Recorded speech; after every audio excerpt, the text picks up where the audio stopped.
El siguiente artículo ha sido tomado de la página Federalismo 1689 en español y se lee con el permiso de Luis Torrealba.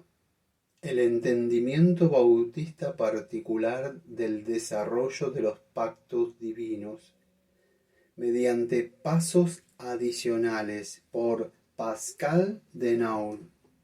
Mediante pasos adicionales, la teología del pacto está en el centro del pensamiento reformado.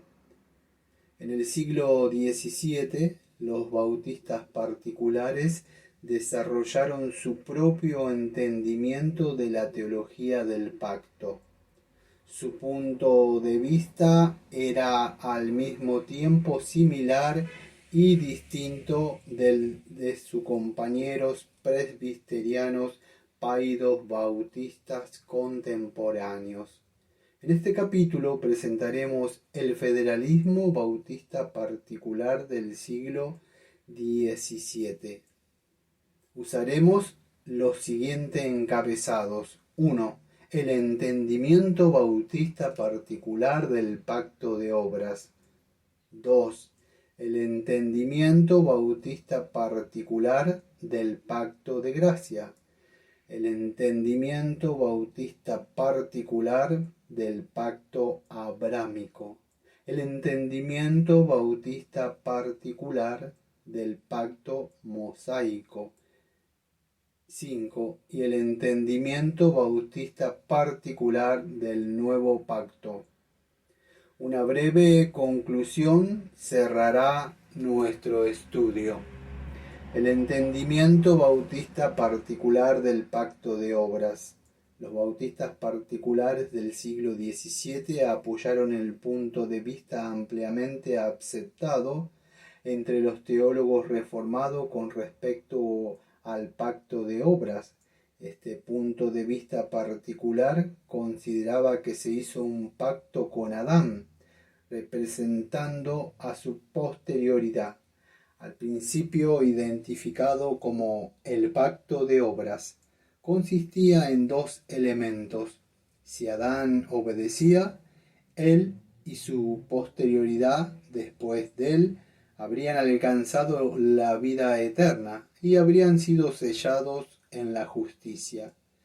Por otro lado, su desobediencia sería la entrada de la muerte y podrían a Adán y a toda su posterioridad bajo condenación.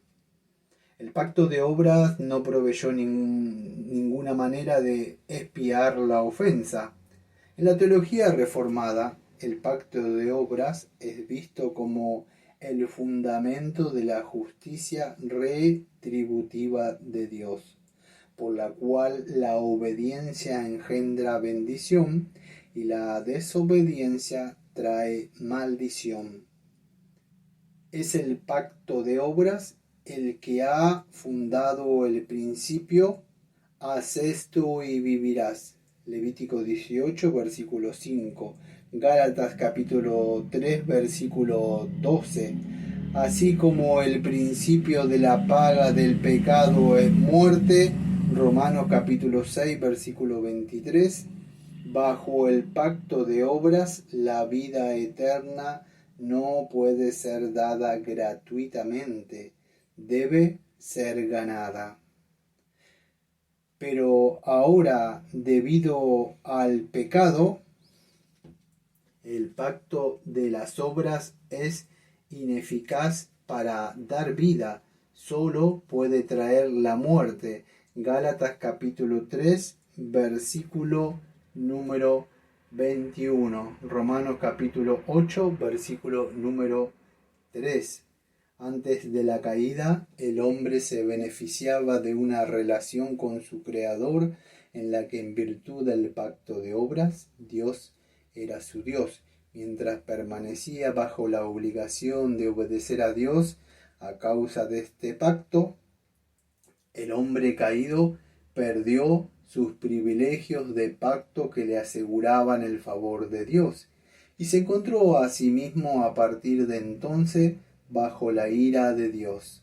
Mientras Dios seguía siendo Dios para todos los hombres, aún después de la caída, el pecado lo hizo de tal manera que ya no era más su Dios, en una conexión favorable de pacto.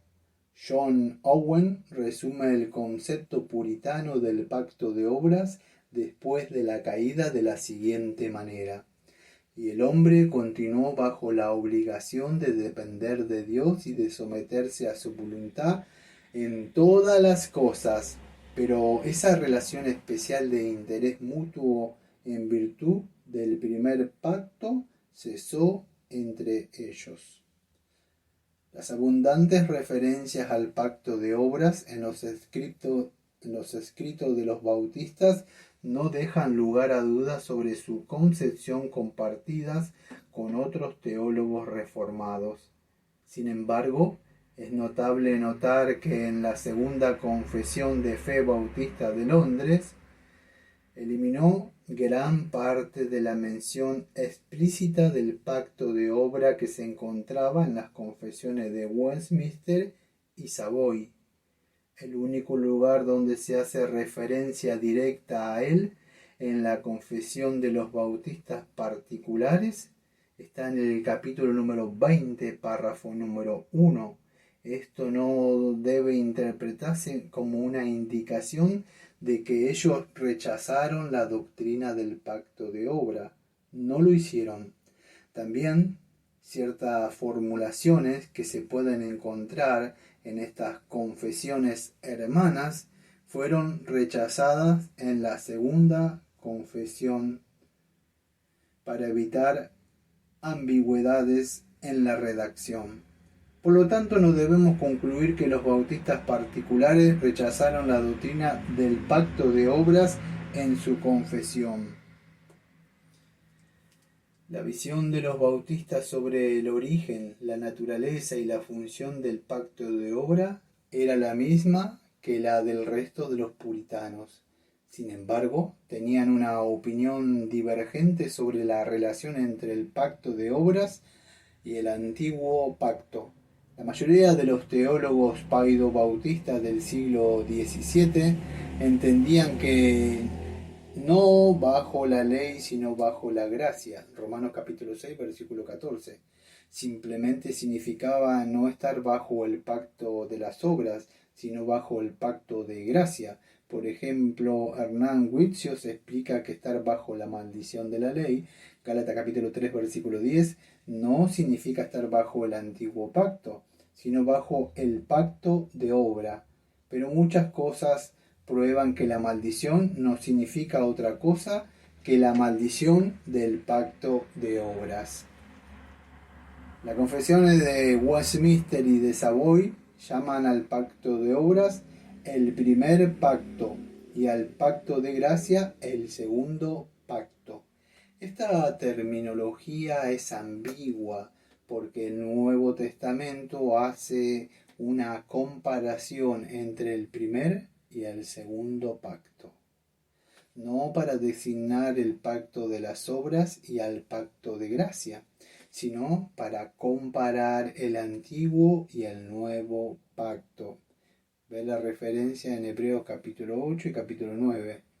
Esta comprensión de los paidos bautistas no consideraba que el antiguo y el nuevo pacto fueran antitéticos. John Ball, por ejemplo, escribe: algunos hacen al Antiguo y Nuevo Testamento como el pacto de las obras y de la gracia, opuestos en sustancia y tipo, y no solo en grado, y con eso introducen una distinción infundada. Los bautistas aceptaron sin ningún problema que la palabra ley, usada como antítesis de la palabra gracia, se refería al pacto de obras.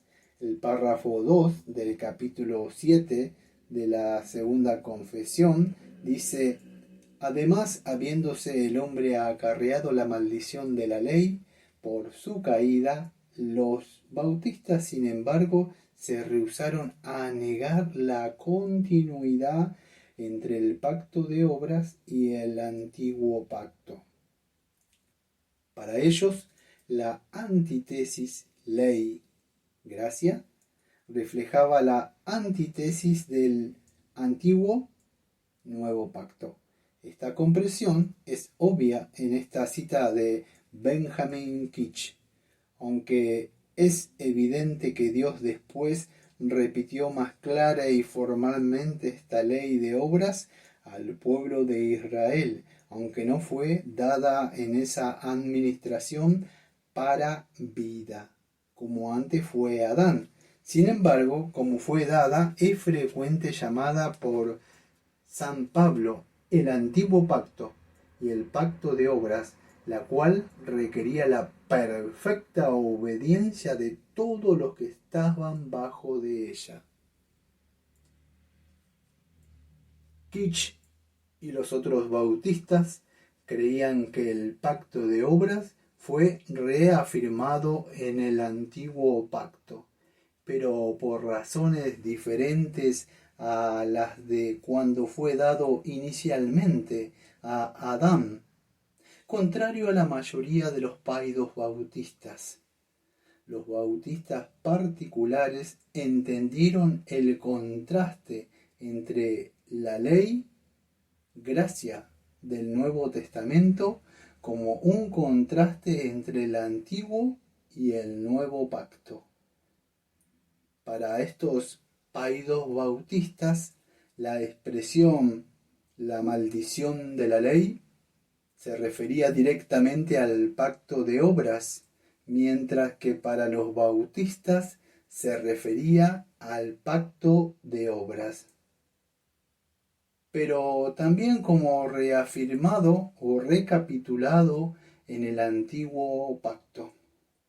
Por lo tanto, para mantener la unidad y la continuidad entre el antiguo y el nuevo pacto, estos paidos bautistas tuvieron que rechazar la unidad y la continuidad entre el pacto de obras y el antiguo pacto.